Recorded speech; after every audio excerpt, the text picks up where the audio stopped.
So I am back, and I will not be leaving for the rest of summer, or at least for the next 2 months. I will not be leaving my room, most likely. But in my last video I did mention I was going down to Edinburgh for the 66th Edinburgh International Film Festival, Britain's longest running film festival. And I also mentioned that I'd be doing reviews of said films on Facebook, and I did do that. All 22 films I went and saw every single morning. I got up at 9 o'clock and I did the reviews, which took about an hour to do because doing reviews for Facebook on a mobile phone does not work very well. So if you have not already had a look, the link is down below for your consideration. But the main topic of this video, of course, is to talk about 2012 as a film-going season, halfway through the year. The ups, the downs, has it been a good year, what's been the best films for me, and possibly what's been the worst. In terms of looking at how good 2012 has been as a film-going season, I think we can all agree that it hasn't been great, or at least not as great as last year. Last year was a great year for documentaries. It was a great year for foreign language films, a great year for art house films, and it was a tremendous year for British cinema. Apart from the fact that the UK Film Council kind of just went down the toilet and got flushed and really isn't coming back anytime soon. But this year, all that Britain has really showed me that it cares about is the Olympics. Hence why we've had a re-release of Chariots of Fire, and we've also had the release of Fast Girls, a rather bland but watchable piece of propaganda fluff about cultural diversity and being a team player, because that's really what we need in our cinemas. When I'm going to the cinema through summer when the Olympics is on, I am not going to the cinema for the Olympics, I am going to escape from it. But this year there have been some genuinely great films, some really good gems, I would say. And the top 5 I will be talking about in a couple minutes, I imagine, in this video. If they are not in my top 10, top 5 of the year, at the end of the year, sorry, then I will be very surprised and would be stating at that point that this has been a very good year for film. But I haven't just seen 5 good films, no, I have seen a few more, and hence why we have the honourable mentions. In terms of blockbusters, I would say it's been a pretty bland offering, in my opinion anyway. In terms of blockbusters, we've had the onslaught of the billion-dollar franchise that now is the Avengers. And it was much the same of the Marvel canon. It wasn't much more than anything else we've seen before. Then we had The Amazing Spider-Man, which wasn't so amazing and actually was really rubbish. And then we also had Prometheus, which just about disappointed everyone who was really looking forward to it, like me. The only blockbuster I've actually liked this year has been The Hunger Games, which was surprisingly good. I wasn't expecting to like it as much as I thought I would. I've read the book, so I knew what I was getting into before I went and saw the film. And for me, it was a well-acted drama. It was an action film, but yet it had as much action as it did story and character. It was actually more interested in that than any of the actual action scenes that went on.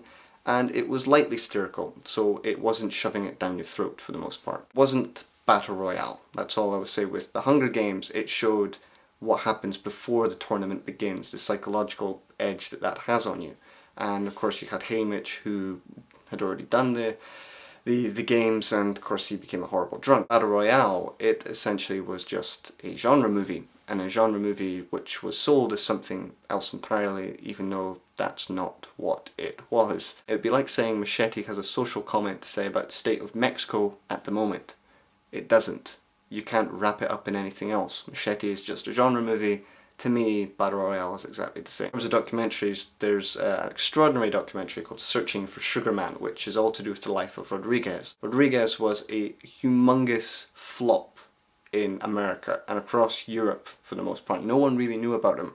But in Cape Town, somehow it got all the way over to South Africa, and it kind of spread like wildfire. It was a massive hit. In the film they say that Rodriguez is bigger than Elvis. That's how good he was. But the myth in South Africa is that Rodriguez eventually committed suicide on stage. He had, fed up with the business and just left. And he left in the most dramatic way possible by essentially blowing his brains out. The film, they chronicle back to the life of Rodriguez and see if this myth is true, and they want to know more about him. Because this is a man who was able to spark a revolution in Cape Town because of his music. And the film essentially shows what the power of music can do, and it also shows what Rodriguez is. It shows the man behind the myth, and it shows that essentially he's an ordinary man. It has a really bold statement to say about music. It has a very bold statement to say about the musician, I think, as well. I think Searching for Sugar Man is one of the best documentaries I've seen in a long time, and it's really up there with the best of music documentaries that I've seen, and I am putting it as high as Bend the Billy. It's that good. Of course, British filmmakers haven't just been obsessed with the Olympics this year. We have also had sex. Lots of sex with Michael Fassbender and Carey Mulligan, and it was very, very good. And of course there have been a few other films I've really liked in terms of A Dangerous Method, which I really liked but everyone else seemed to hate. And there was of course In Darkness, which is the World War II drama, which is a very fine film, which not many people went and saw. But in terms of the best of the honourable mentions, it has to go to a film called Grabbers. Grabbers is a British horror film based in the lonely little Irish village somewhere, I don't know where, and it's overrun by sea monsters, and it stars Richard Coyle as a drunk policeman with a kind of okay but bad Irish accent, and essentially he has to try and protect the inhabitants of this island against the sea monsters, and the way they get rid of the sea monsters is the big punchline. And I won't spoil it, but all I will say is that when the going gets tough, the British, they go to the pub. It was hysterical, it was thrilling, it is one of the best films I've seen all year, and it will definitely be in my top 10. But there are 5 particular films which have really stuck with me through these 6 months. Some have been ones I've expected to be good, some I have been genuinely surprised by and didn't expect to like as much as I did. And that's exactly what I can say for my number 5 pick, which is Headhunters. Headhunters is based on the Jo Nesbø novel. It's a standalone novel. It's in the same vein as Stieg Larsson novels in terms of the Girl with the Dragon Tattoo. Is that it's a game of cat and mouse. One guy is a headhunter, but he steals paintings on the side. I know, it's completely ridiculous. And one of these paintings is a complete fake, and essentially one man is trying to get that painting back, and hilarity and mayhem ensue. Thick black comedy in the same vein as sort of the Coen brothers in terms of Fargo. That's the best way of kind of describing it. But the real thing that made Headhunters so good is that it's a genuine thriller. It's one of those films which you can have a look on the poster and it will say the best thriller of the year, suspenseful, nail-biting, all those things. You see it on so many thrillers and so many of them disappoint. Yet Headhunters disappoints in no way. You know, all the headlines, all those words, they mean what they say. At number 4, I'm probably going to piss off a few people by saying this, but Like Crazy is my number 4 pick for the best films of the year. What I was expecting when I got into it, but I was not expecting to fall in love with the 2 main characters as much as I did. And the film is a very simple love story between 2 different people. It's based on Anton Yelchin and Felicity Jones' relationship while they are studying together, and when Felicity Jones' character's visa runs out, she has to go back to Britain and he has to stay here, and then essentially it becomes an examination of the heartbreak and the troubles of having a long distance relationship. It's a really nice, simple and very, very naive love story, which I kind of found refreshing for some bizarre reason. I think the main compliment which can go to the film is the fact that the director seems to understand what he's talking about. It's not someone who doesn't have experience in this type of story, drama or relationship. He seems to have gone through all those troubles and pains. So for me it was deeply affecting and really quite wonderful to watch, just for the 2 main actors. So for that reason, Like Crazy is at number 4. Number 3, we have The Kid with a Bike, which is the new film from the Dardenne brothers. The film chronicles the times of a young little orphan, essentially, and at the beginning of the film we learn that he doesn't like to be in the orphanage and would rather be with his father, who he knows is out there, but he just doesn't know where. So he goes and runs around the city until he essentially bumps into this woman. And bizarrely, this woman eventually grows an attachment to this boy. And what happens is that she essentially begins to take him in on a weekend basis, and then essentially it gradually progresses until she's starting to look after him full time, and eventually we learn why the father has actually left him in the first place. The greatest comparison this film has had is to The Bicycle Thieves, and it kind of works on the same emotional level. Essentially it becomes a tale of a essentially young innocence and a boy who is trying to learn and is forced to learn about the adult world very quickly, involving drugs, involving grown-ups and the arguments and parenthood and the troubles that that has. But the thing that makes The Kid with the Bike so moving and so affecting is the Dardenne brothers' approach. It's got a great use of actors, it's got a great use of music as well. It kind of just comes in and out at moments where there's a huge emotional uplift, and that really helps the film. And I was just really surprised by how much I was affected by The Kid with the Bike, because at the beginning of the film you will not think that a really sort of obnoxious young boy could really win you over. But just watch the film and you will find that the young boy who plays essentially the kid with the bike will grow on you. I think that's what, or at least that's what happened with me. And at number 2 we have Alexander Payne's The Descendants. Of course it stars George Clooney as a father who is essentially coping with the realization that 1, his wife may never wake up from her coma that she's in, and 2, that she's been having affairs. Essentially he has to cope with this and his 2 daughters. Essentially it becomes a tale of him learning about his family and the ways of family, and it's also about him finding out about himself. And I was really surprised by it. It's funny, it's relaxing, I don't say that often about films.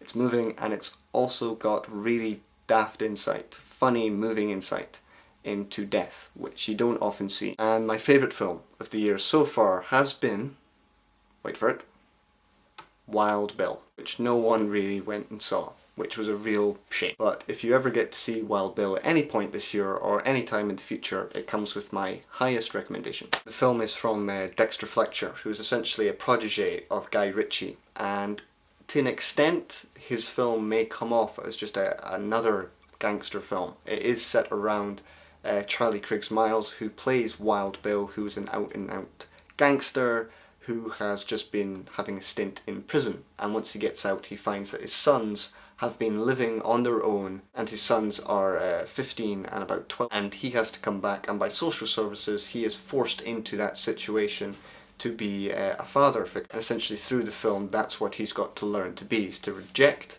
the old life that he once had and instead has to be a father now. And that sounds incredibly cliched from that point of view, but the way it's played out, how tonally it all fits together. Essentially the film has such great performances and is so well acted, and it's so funny, and it's so different to the way most British films are done in this genre that it kind of just floored me, and it left me with a tear, and it left me with a huge massive smile on my face, and I can't wait to go and see it again. It's a really uplifting film, and it's not one I was expecting to be as great, and nor was I expecting it to be 6 months down the line my favourite film of the year. But it hasn't been all plain sailing. There has been some truly abysmal, awful clunkers out there for 2012. Some include Haywire, which was essentially Gina Carano kicking ass for about 2 hours with no plot.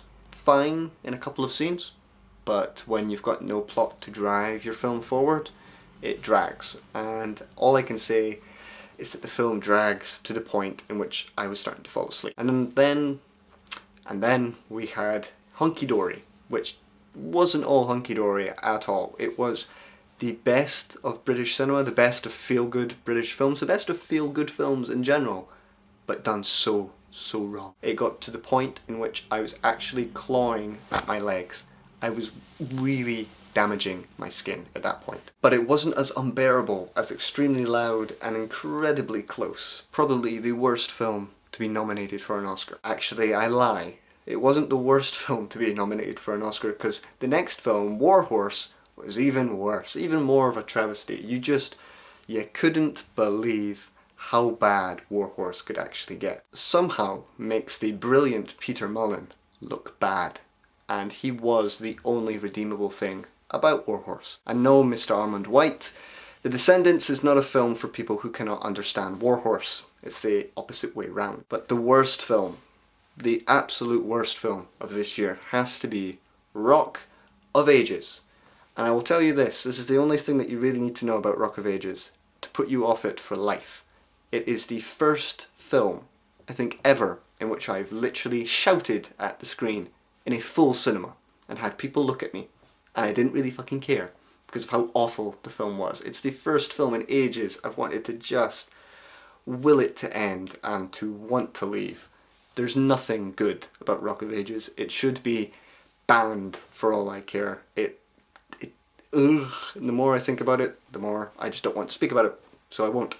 There. It's the halfway rambling report of what I've thought of some of the films that I have seen this year, and ones I have liked and ones I have incredibly disliked. All I will say is at some point next week I will be releasing a review for The Dark Knight Rises, which should be good. I hope. I have my tickets, so I'm really looking forward to that. So until then, I will leave you to discuss about this video and how much you agree and how much you disagree with my views on films so far this year. That's about it.